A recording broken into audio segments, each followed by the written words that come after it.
Nous étions à notre 20e année d'anniversaire. C'était l'occasion de réunir l'ensemble des membres du bureau, l'ensemble des membres également qui ont eu à passer, ici en tant que membres du bureau. Donc c'était une occasion unique de réaffirmer les liens, mais également de faire ce qu'on appelle des sargals aux différents partenaires qui ont eu à appuyer le série durant toutes ces années d'existence-là. Donc cette cérémonie aujourd'hui, c'était une belle cérémonie. On a eu le préfet Abdou Khadir, actuel préfet de Diourbel, qui fut le premier président du série qui était avec nous. Et d'autres également figures qui sont devenues des figures emblématiques au niveau national, qui étaient également présents au niveau de la cérémonie. Donc, en termes de bilan, on peut dire que la cérémonie d'aujourd'hui a été une satisfaction pour l'ensemble des Yembolois. Les actions de bilan global durant ces 20 ans. Oui, durant ces 20 ans, je peux dire que nous avons eu un bilan très positif. Parce que dire que le série, c'est une structure qui organise des cours de renforcement qui sont gratuits, des cours de vacances qui sont gratuits, des formations qui sont gratuites. Ça veut dire quoi? Ça veut dire que derrière, il y a un travail très sérieux. Nous, ce qu'on fait, c'est du don de soi. On fait du don de soi pour la patrie. Pour ne pas dire don de soi pour l'arrondissement. Parce que toutes nos activités, on ne demande un franc ni à l'étudiant ni à l'élève. Donc, et nous menons à bien nos formations. Parce que nos formations en informatique, nos formations en leadership, nos formations en développement personnel, tout ce que nous faisons, c'est juste avec nos propres moyens, avec les moyens du bord que nous essayons d'organiser cela. Et depuis des années, on a commencé cela. Et alhamdoulilah rabbil alamin, on peut dire que la génération actuelle n'a fait que continuer ce que les anciens ont tracé, avec des innovations de taille également. Parmi les innovations, nous avons le concours général communal qui, cette année-ci, sera à la 4e édition, le concours plaidoirie féminine, le concours d'éloquence communale et tant d'autres activités que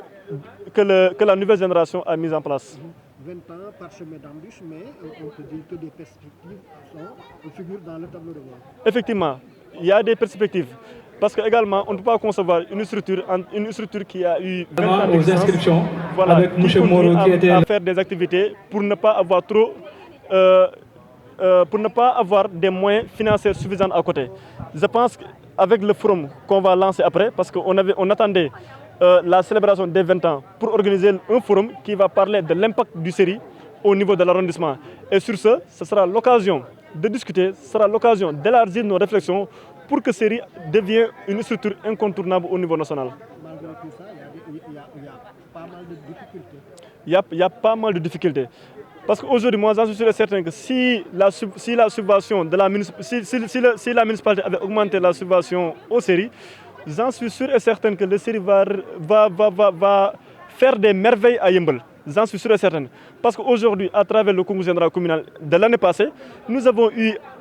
une élève qui s'est distinguée au niveau national à travers le BFM. Et ça, c'était une fierté pour nous. On s'est dit que si sérieusement les moyens étaient nécessaires, on n'aura pas trop souvent de problèmes. Mais également, le défi également, c'est que le série n'a pas un cadre fixe pour accueillir souvent ses invités ou bien pour faire ces dessins de formation. On tourne de gauche à droite à travers certains partenaires comme le centre communautaire Galana Ndral, le centre Sidi Hott, le CMO Marem Diop, le complexe scolaire Blaise Pascal, où nous tournons de gauche à droite pour au moins faire certaines séances de formation. Maintenant, si la municipalité, à travers peut-être le foyer de jeunes qu'il va inaugurer dans les jours à venir, je pense qu'il est temps qu'il octroie un siège aux séries, afin qu'on dise que cette siège-là, c'est pour les séries. J'en suis certain que c'est possible et que le maire va sans doute y penser pour nous faire ça en guise de cadeau. Avec l'accompagnement de la subvention, si l'on sait que l'année précédente, on n'avait pas encore reçu de subvention. Voilà, l'année dernière, je peux dire que ça a été trop compliqué parce que nous n'avons pas eu de subvention, c'est vrai. Mais également, nous avons eu à relever certains défis parce que toutes les activités, la majeure partie des activités qu'on avait eu à faire, on l'a fait. Mais ça reste. Parce que si aujourd'hui, au niveau de certaines coordinations, les étudiants ont des factures impayées, ça veut dire que la cellule mère ou bien le bureau ne peut pas, le bureau aura sans doute des difficultés. Alors que nous, on a envie que tous les Yembolois, partout où un fils de Yembol est, un étudiant de Yembol est, qu'il se sent à l'aise surtout. Parce qu'aujourd'hui, il y a des Yembolois à Thiès, il y a des Yembolois à Bambay, il y a des Yembolois à Ziguinchor, il y a des Yembolois à Kaolack, il y a des Yembolois à Saint-Louis. Partout, dans chaque université, il y a des Yembolois. Et nous avons envie à ce que les Yembolois soient très à l'aise dans l'université qu'il y a, afin que l'éducation ou bien l'aspect pédagogique puisse avoir son aspect pédagogique pour qu'il puisse avoir des résultats très positifs sur l'aspect pédagogique. ñaar fukki at ku koy wax nekkul benn fan nekkul ñaari fan 20 ans d'existence nekk na ay at yoo xamante ne mettre nañ ko en place li nga xamante ne moom moo di collectif bi booba tey lépp loo xamante ne moom moo di accompagnement pédagogique lépp loo xamante ne accompagnement social la moo di jàng bi ak nekkinu élèves ak nekkinu étudiants yi nga xamante ne ñoo dëkk Yeumbeul série mu ngi ciy bay waaram moo tax it à travers des cours de renforcement à travers des cours de vacances à travers également des concours général communal lépp loo xamante ne élèves bi dina ko soxla lépp loo xamante ne étudiant dina ko soxla série mu ngi ci dox tànk dem na ba nekk structure boo xamante ne est devenu incontournable parents yi sax dañuy yàqamti cours de vacances série jot wala cours de renforcement série jot ba ñu indi fa seen ay doom parce que série kat dafa nekk structure boo xamante ne lépp lu muy def nekkul daf siy xaar dara en retour maanaam lépp loo xam ne dañu koy defal waa Yeumbeul luy inscription maanaam amu ci lépp gratuit ni ñu koy def donc nekk na ay mbir yoo xamante ne ñoo koy def mu am solo lool suñu ancien commencé woon ko ñun la nouvelle génération ñëw continuer ko nag booba tey alhamdulilahi rabbil alamin ñoo ngi gis ay résultats yu am solo lool ci wàllum social bi également ku ne Yeumbeul xam ni également moyen demeewul noonu moo tax dañu am ay partenaires yoo xamante ne dañuy liggéey ak ñoom ngir pour que élèves yi nga xamante ne seen parents yi mënuñu leen fayal ñu liggéey ak ñoom afin que série jël en charge li nga xamante ne moom mooy 50% yi booba tey nag alhamdulilahi rabbil alamin métti na lool mais quand même ñu ngi si gis ay résultats yu très positifs parce que li nga xamante ne moom moo di suñu ay anciens moom moo di sages yi tey daanaka ñu ñëpp teewoon nañ ñoom bàyyiwuñu série bi bàyyiwuñu benn yoon structure bi lépp loo xamante ne am nañ ko lépp loo xamante ne gis nañ ko dañ koy yéene collectif bi ba lépp loo xamante ne ñun soxla nañ ko rek duñ ko uti feneen dañ koy chercher fii nga xamante ne moo di ay Yeumbeul. te préoccupation yi étudiants yi Yeumbeul Nord lan la. suñu préoccupation actuellement surtout moom moo di la question de la subvention parce que activité boo ko bëggee organiser ça demande des moyens financiers suffisants mais également